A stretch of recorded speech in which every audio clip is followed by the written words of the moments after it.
Welcome back to Lowcountry View of Hilton Head. My name is Earl Yates. I'm your host. And once again, my guest is Phil Schembra. Phil, we started with, well, we'll get to the beach nourishment, but would land surveying, land planning, everything that is important to Hilton Head is all about landscape. Where are we now? Well, I think that goes back to what we did in the first segment about the land management ordinance will play a vital part in the redevelopment of the community. I know that a lot of the private communities right now are working on community enhancement fees. And what they're designed to do is that as these communities get older, they get tired, they get worn out. And it's very difficult to go back to the existing owners and say that you want to raise fees 50%, 100%, or whatever percent it is to maintain the community. So what we have as an example in Palmetto Dunes in Leamington is a community enhancement fee. So money is coming in to constantly improve the community. And I think if the whole island has a mindset of constantly improving, then we're going to stay on the cutting edge of the new land planning designs that we need to incorporate from a quality of life, not only for the existing families who live here, but the families who are looking at us and comparing us to these other newer communities throughout the country. Well, along with that, you have right across the street, you have the mall. I walked through the mall this weekend. It's, with Saks gone, I mean, you don't have Banana Republic. The place is really, it's very close to being a ghost town. If not for Belks, it pretty much would be. What's the thought process from the island standpoint? Is that not something, I know it has a private owner, is that not something that the island should want to have on a personal basis? I see something like, whether it be a conference center for the island or a mainstream center, is that not something that we should look into? I don't know if the town can look into it because Petrie is the owner of the mall, and I understand that they are contemplating doing an open air facility where part of the mall will be opened up and they'll take advantage of Broad Creek, which sits in the backyard, which is spectacular views. So it's really up to them. But you know what? You find, especially in big communities, that something will go down and decay to the point that it has all of a sudden intrinsic value to somebody. And then they're going to redevelop it. And they're going to do something new. And they're going to do something different. The mall as an enclosed mall didn't work. And if Petrie has the capital, and I understand they do, to redevelop it the way they do, then we as islanders will be way, way better off for whatever they do. It's mid-island, perfect location, and can have spectacular views. And then your product mix of who will come into it will stabilize and change. So I think that the mall has a future, just not the way it was.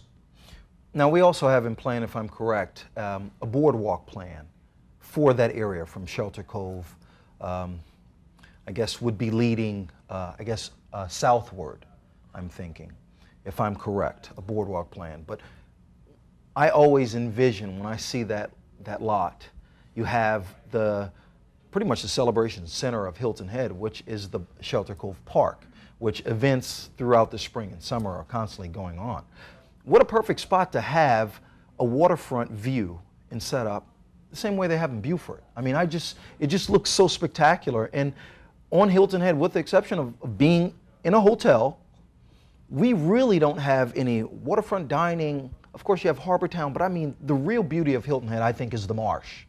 I find it tragic, and I go from Palmetto Dunes, where we live, to our office in Shelter Cove Plaza, the back way of exactly where you're talking about. And I've always thought that it's criminal that one of our strongest assets, the water that we possess, you can't see.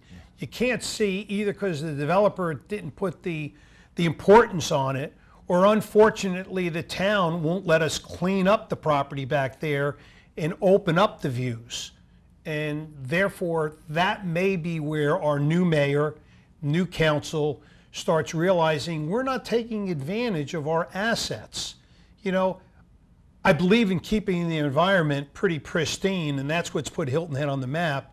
But I think we've taken it too far, where the views that we have, we're not allowed to clean up and brush up and trim up to enhance and it's hurting us as a community. It's hurting us from our own visual, and it's hurting people who have no idea what we have to offer. Well, it's great to have you on the show, but I'm certainly making my mental footnotes because here are my questions I have to my guest next week, who is our mayor. So, I'm sneaking you on for information only. I apologize. That's okay. I would say the same thing if Drew was sitting in your seat. We need to do these things. We need to stay competitive. And right now, for the last several years, we've been in gridlock. We've talked, and I think we've talked till we're blue in the face. And now it's time to get on it. Do it. Quickly, no less. Yeah. And you spoke when we were a little off camera about now we're coming around that time for beach nourishment. I just took a walk, I guess it's about 2 mornings ago, around the heel of the island right there at Port Royal. And man, it's amazing to see how much of our beach is gone and at a rapid pace. I mean, to see pine trees bent over onto the beach, you really get a full view of how quick this island, and it's Mother Nature, but the island is in need of beach nourishment at all times. But it's one of those assets that we have that are so rare that, of course, part of the money. I mean, if we didn't have the beach, wouldn't have heritage, wouldn't have the tourism that we have. Where are we headed as far as just getting away from the beauty of our beach, the beauty of the marsh, and just going strictly into business as an island? Well, business as an island, it starts and ends with the beach.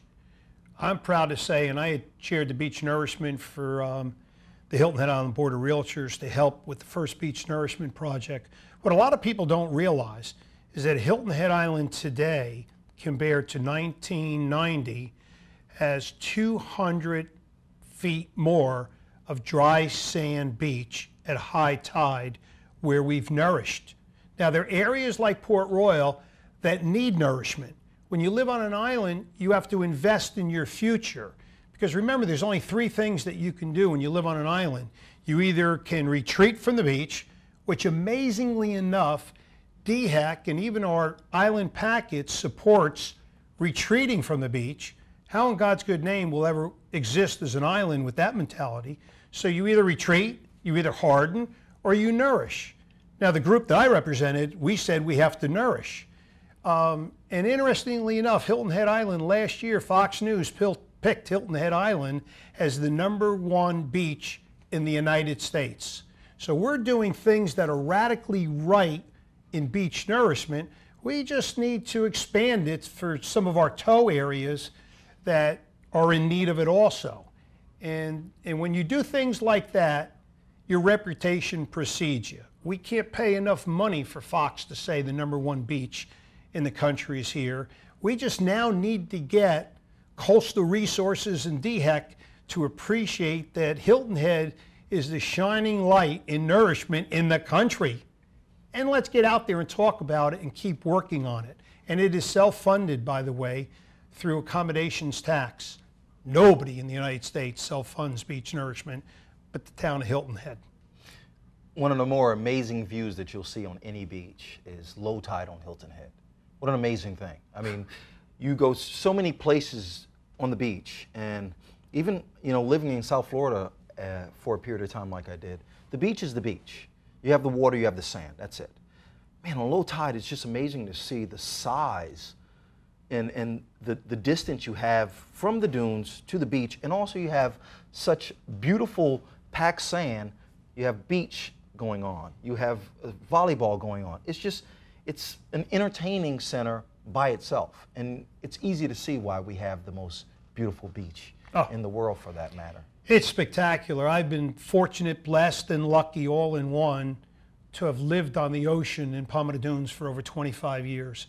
And you're right, at low tide, it's amazing. That hard pan sand beach with bicycles going and families having a ball out there, and the shrimp boats coming by with all the dolphin chasing after them. It's a sight to behold. And you know something? Man's innate tendency is to be around water. Mm-hmm. If you notice that everybody talks about overpopulation where? On coasts, yes. Not in mountains and not in deserts, but the Atlantic coast and the West Coast. And that's because It's refreshing. It's a place that you want to go and recreate and recharge your batteries. It's our strongest asset. We need to protect it and take care of it for the future of the island. And then we'll have money, because see, when people come and they recreate, we get additional money through revenue. We get additional value of our real estate. So it's all one and the same. Well, I tell you, with that, like you said, that hard packed sand, an event we had last month was, well, it would be in February. You had the Marsh Tacky race. I was there for the last time, and I bet that's going to be something that becomes very popular, not only on Hilton Head, but as a national thing. Phil, thank you so much. Pleasure as always, Earl. It's always a pleasure not only to talk to you, but to learn a little bit more about the island I live in and always have. Thank you, sir. My pleasure. Well, this has been Lowcountry View of Hilton Head, and I'm your host, Earl Yates, and this has been Phil Schembra. And I'm sure you've been brought up to speed on Hilton Head and its local current events by just what he had to say. So have a great evening, and thank you for joining.